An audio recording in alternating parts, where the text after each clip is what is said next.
Hello students, today again I am continuing with my same chapter which is chapter number 6 banking. In my last lecture I told you that how credit is controlled by central bank. Central bank is the monetary authority who controls the credit in the economy. The central bank is having note issuing authority as well as central bank controls the credit in the market, but always that is controlled with the help of a commercial bank. And today we are on the topic commercial bank. Who are commercial banks? Commercial banks are under central bank, those who take the order from central bank, and central bank make the policies related to credit controlled in the market, and according to that order commercial banks create the credit in the market. If there is the problem of inflation in the economy, commercial bank will contract the credit in the market. If there is deflation in the market, commercial bank helps for the more creation of the credit in the money market. So it is not having any money supplier authority, but yet it supplies the money in the market through its credit creation policies. Now we are on some basic topics related to credit creation, that are primary deposit. What are primary deposits? Primary deposits are deposited by public with bank. These are the part of total deposits in the form of cash with commercial banks. आपके पास जितना पैसा फालतू है, surplus money, you will deposit in bank in the form of demand deposit. Earlier I told you that demand deposits are checkable, those that can be withdrawn at any time, and we can deposit the money in the banks at any time when we are having surplus money, and we can withdraw the money at any time from the banks whenever there is any requirement. Second are secondary deposit. Secondary deposits arises by bank on the account of loans to people. लोगों के पास जब if there is any requirement, then the people will move to the commercial banks for advancing the loans, because commercial banks helps the people in taking their surplus money, depositing their surplus money with it, and whenever there is a requirement to the people, advances the loan to the people. ये दो काम है बेटे commercial bank के main. और secondary deposit जो है वो ऐसे डिपॉजिट्स हैं जो कि प्राइमरी डिपॉजिट्स की हेल्प से ही आगे क्रिएट किए जाते हैं. सो प्राइमरी डिपॉजिट्स देखा जाए तो एक किस्म की आप लोगों की सरप्लस सेविंग है which you deposit in the banks.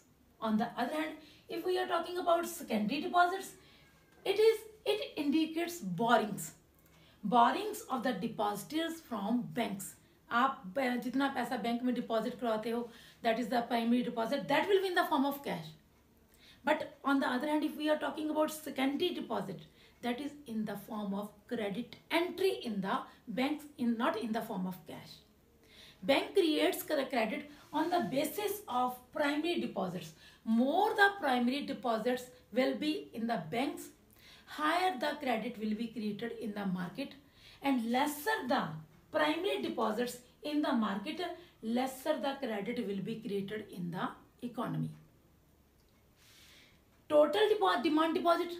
Total demand deposit is combination of both primary deposits as well as secondary deposits. So total deposits is equal to primary deposits of the commercial banks plus secondary deposits of the commercial banks. Yes, in the last lecture I told you regarding credit multiplier. Credit multiplier, there is the opposite relationship between reserve ratio and credit creation in the market. Reserve ratio is that amount which is reserved in the commercial banks or central bank as per according to the monetary policies of monetary authorities of the central bank. Because if there is more money in the market, then a central bank will make the policy that there should be more reserve ratio in the banks और central bank ताकि market में पैसा कम जाए, क्योंकि जितना reserve हम ज़्यादा रखेंगे उतना ही मार्केट में क्रेडिट क्रिएट कम होएगा। So credit multiplier is equal to 1/RR। अगर हम बात करें क्रेडिट क्रिएशन की, that also depends upon the reserve ratio. Credit creation is equal to 1/रिजर्व ratio into primary deposit. More the primary deposits, more the credit will be created in the market. But secondly, it depends upon the reserve ratio also. More the reserve ratio, lesser the money will go to the market. Lesser the reserve ratio, more the money will go to the market. Suppose we are having 10% reserve ratio and there is 1000 rupees as primary deposit in the market. So by this way we will be able to create 10,000 rupees in the market, that is 10 times more than the money deposited in the banks as primary deposit. Second is demand deposit, third is demand deposit. Demand deposits are 1/reserve ratio into cash reserve. Same बात वही होगी, जितना reserve ratio ज़्यादा होएगा उतना ही ज़्यादा market में, उतना ही कम मार्केट में क्रेडिट क्रिएट होएगा। In previous lecture I also told you regarding vault cash. What is the vault cash? Vault cash of the commercial banks is its voluntary cash which it kept along with it for the safety of their future. क्योंकि जब भी कभी लोग अचानक से bank से पैसा ज़्यादा लेने के लिए विथड्रॉ करवाने के लिए आ जाएं, तो at that time bank must have its vault cash, क्योंकि हर वक्त तो वो सेंट्रल बैंक के ऊपर डिपेंडेंट नहीं रह सकता। Otherwise during the crisis period commercial banks will go to the central bank, but पहले वो अपनी सेफ्टी के लिए they always keep some vault cash along with them and more vault cash. अब पर इसमें भी यही है, जितना वॉल्ट कैश ज़्यादा होएगा उतना ही क्रेडिट कैपेसिटी, जो क्रेडिट क्रिएशन कैपेसिटी है वो कम हो जाएगी। सो बैंक्स को जब भी उन्होंने अपने पास वॉल्ट कैश भी रखना है, कैश रिजर्व, स्टैट्यूटरी रिजर्व्स, ये तो कमर्शियल बैंक को as per according the order of central bank ही रखने पड़ेंगे, पर वॉल्ट कैश जो है ये उसकी अपनी वॉलंटरी मर्जी के अकॉर्डिंग है। सो इस हिसाब से वॉल्ट कैश वो अपनी मर्जी से अपने पास रखता है, but it should be balanced. ये ना हो कि वो अपने पास वॉल्ट कैश इतना ज़्यादा रख ले कि मार्केट में क्रेडिट क्रिएशन कम हो जाए। और एक बात और है बेटे, जो credit creation in the market है, वो जितना पैसा लोग बैंक से विथड्रॉ करवाते हैं उससे कहीं ज़्यादा कमर्शियल बैंक के पास पैसा आता है। बैंक के पास जो वॉल्ट कैश होता है या बैंक के पास अपने रिजर्व जो मनी होती है, that is more than many times more than the money withdrawn by the people from bank। क्योंकि बैंक अपने प्रीवियस एक्सपीरियंस के अकॉर्डिंग जानता है कि जितना भी पैसा लोग जमा करवा के जाते हैं उससे बहुत कम पैसा वो विथड्रॉ करते हैं। इस हिसाब से फॉर एग्जांपल वो सोचते हैं कि लो जी 10% people will withdraw from the banks, तो उस हिसाब से वो अपने पास 10% जो है वो अपने पास एज अ रिजर्व रख लेते हैं ताकि उनको किसी किस्म की कोई प्रॉब्लम ना आए। So bank do the work according to primary deposits in the market. Secondary deposits जो हैं वो तो बात की बात है, पहले बैंक अपने प्राइमरी डिपॉजिट्स को देखेगा। Credit creation merely depends upon its primary deposits. Secondary deposits depends upon the primary deposits. Now we are on our next topic, how commercial bank creates the credit in the market. As we know, demand deposits are bank money. Demand deposits are bank money which are created by commercial banks by circulating system. Circulating system मतलब कि जब भी बड़े commercial bank के पास पैसा deposit होता है तो उसी से वो आगे सेकेंडरी डिपॉजिट्स क्रिएट करता है बाय इन, और वो जो पैसा बैंक में डिपॉजिट रहता है वो आता तो कैश की फॉर्म में है, बट जब दोबारा री इशू होता है that is not in the form of cash, that will be in the form of cheques. उसकी जो कैश क्रेडिट एंट्री की फॉर्म में वो वापस डिपॉजिट होता है। तो इस तरीके से बेटा बैंक अपना क्रेडिट जब भी क्रिएट करता है तो उसके लिए suppose there is a single banking system, primary deposit is equal to 1000 rupees and reserve ratio is 10% and 10% of 1000 is equal to 100 rupees. तो 1000 minus 100 that is equal to 900 rupees. And now the bank will create next मतलब कि आगे जो credit है वो आगे 900 rupees का किसी को लोन दे दिया सपोज, और जिसको उसने लोन दिया है मान लो उसने किसी का पैसा वापस करना था, तो उसने क्या किया, उसने वो पैसा कैश की फॉर्म में नहीं बल्कि चेक की फॉर्म में उस बंदे को दे दिया। और अब वो पर्सन क्या करेगा बेटे, वो पर्सन चेक लेके जब बैंक में जाएगा तो बैंक उसको डायरेक्ट पैसे नहीं देगा, उसका एक नया अकाउंट खोलेगा। तो 900 रुपीज़ का अगेन एंट्री जो है वो बैंक में हो जाएगी एंड फिर उसमें से बैंक 10% रख के that is 90 rupees, again 90 rupees minus करके 10 rupees will go to any other person. Same process will go on. Again, this money will come to the bank again. 10%, that is 81 rupees, 729 rupees, and so on. This process will go on. और जो bank है बेटे, commercial bank अपने आप से कोई पैसा बनाता नहीं है.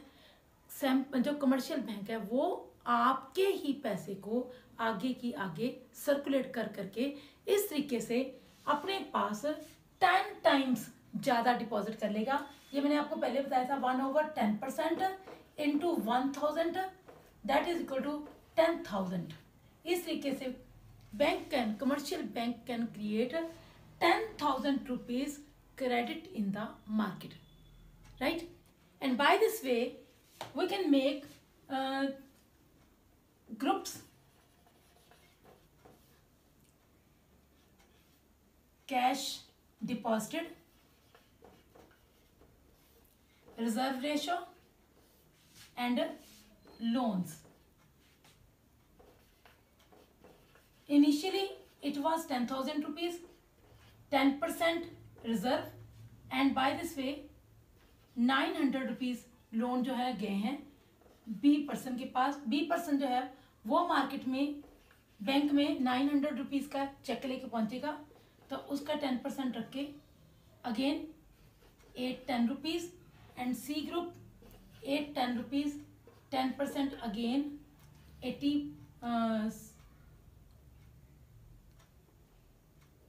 729 रुपीज़. इस तरीके से आगे आगे मार्केट में पैसा जो है वो जाता जाएगा. And total demand deposit is equal to 1000 plus 900 plus 810 plus 729 and so on that is equal to 10,000 rupees, right. So by this is the method commercial bank can create the credit in the market. Credit, how central bank can control the credit in the market. Central bank is having two types of the measures to control the credit in the market, because the main credit control is made by central bank through monetary policy. Monetary policy is related to how central bank can control the availability of money in the market, availability of credit in the market, and how central bank can control the rate of interest in the market so that the problems of inflation or deflation can be solved. And if we are talking about the credit control methods, very first is quantitative methods. Quantitative methods, first method is bank rate. Bank rate is that method. Bank rate is that rate of interest at which commercial bank take loan from central bank, or rate of interest at which central bank lend the loans to commercial bank for their immediate needs. ठीक है. And it is unsecured. और bank rate जब मतलब कि जब देखो market में if central bank wants to create more credit then bank rate जो है वो काफ़ी अच्छे तरीके से एक्ट करता है, क्योंकि bank, central bank bank rate को अप कर देगा.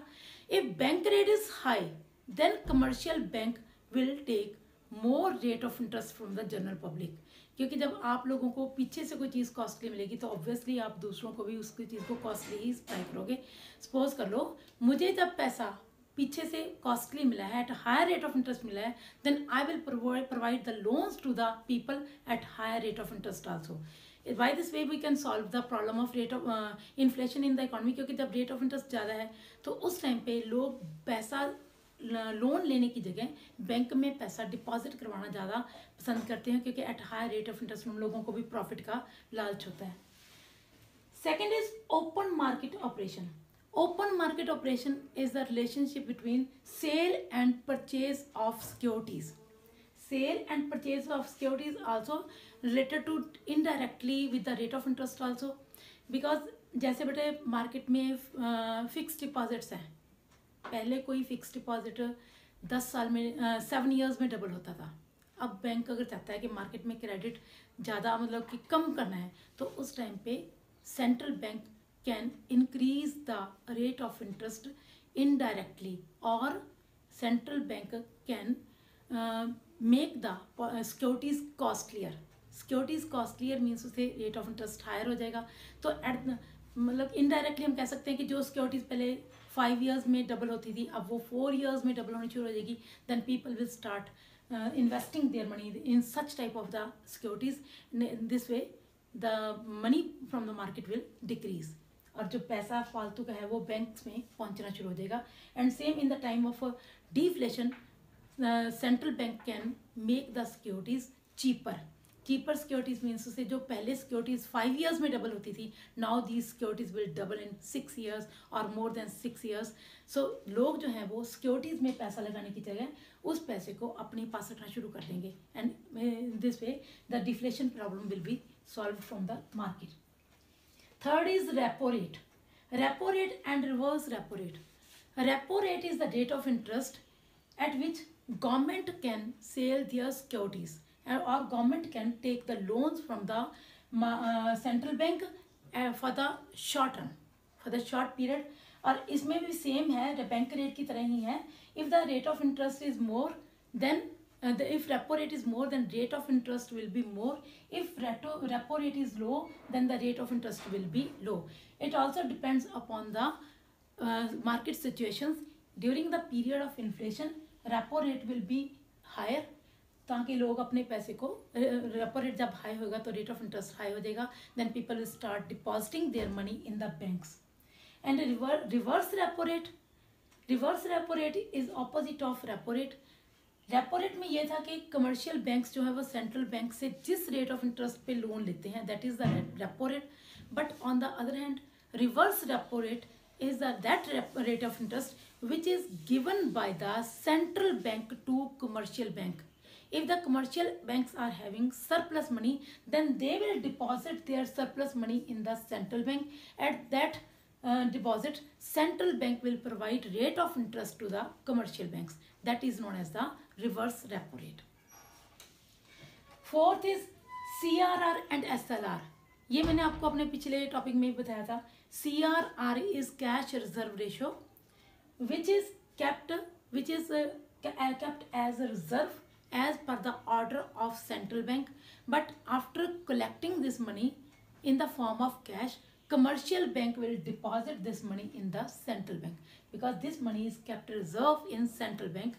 And SLR is that rate of reserve rate which is kept in the form of liquid assets like gold or securities collected by commercial banks as per the order of central bank but kept itself in the commercial banks. और इसमें भी यही है, CRR, SLR both also helps in controlling the credit in the market. If there is more money in the market then central bank will increase the CRR and SLR. And इस तरीके से जब CRR and SLR reserve ratio ज़्यादा हो जाएगी, जैसे हमने credit creation में देखा था, रिजर्व रेशो जब ज़्यादा होगी तो मार्केट में क्रेडिट जो है कम जाएगा. During the period of deflation time पे सेंट्रल बैंक की कोशिश होगी कि मार्केट में पैसा ज़्यादा से ज़्यादा जाए. ताकि लोगों के पास परचेजिंग पावर इंक्रीज हो जाए, तो उस टाइम पे रिजर्व रेशो जो है that will decrease and market में पैसा जो है, मनी जो है वो ज़्यादा सर्कुलेट हो जाएगी, जिससे कि हमारी डिफ्लेशन की प्रॉब्लम सॉल्व हो जाएगी।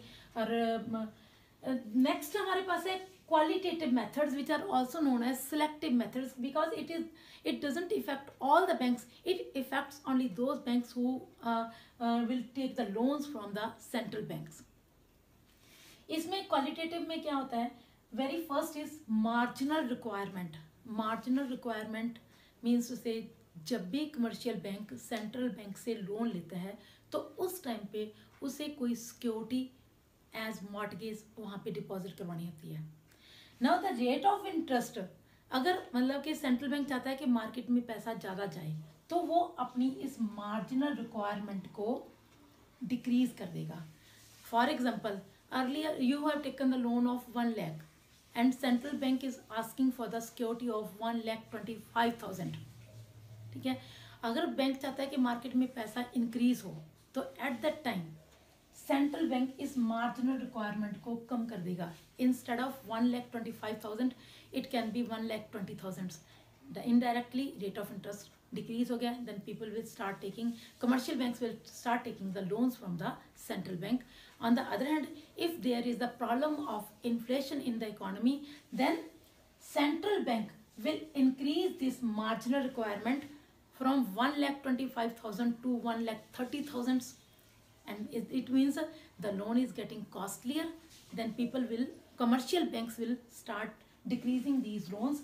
Instead of taking the loans, they will start depositing their money in the banks, and this will help in the solution of a problem in the market.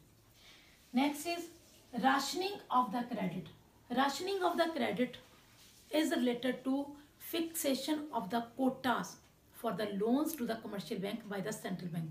कई बार ऐसा होता है कि मार्केट में जब ज़्यादा पैसा सर्कुलेट है तो उस टाइम पे सेंट्रल बैंक क्या कर देता है, इसका कोटा फिक्स कर देता है कि इससे ज़्यादा लोन नहीं मिलेगा।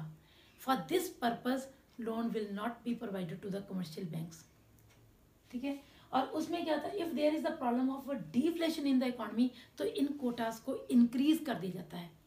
फॉर जो लोन पर्पसेस हैं उसके लिए लोन जो है वो ज़्यादा इंक्रीज कर दिया जाता है, एंड इस तरीके से by this way we can solve the problem of inflation और डिफ्लेशन फ्रॉम द मार्केट।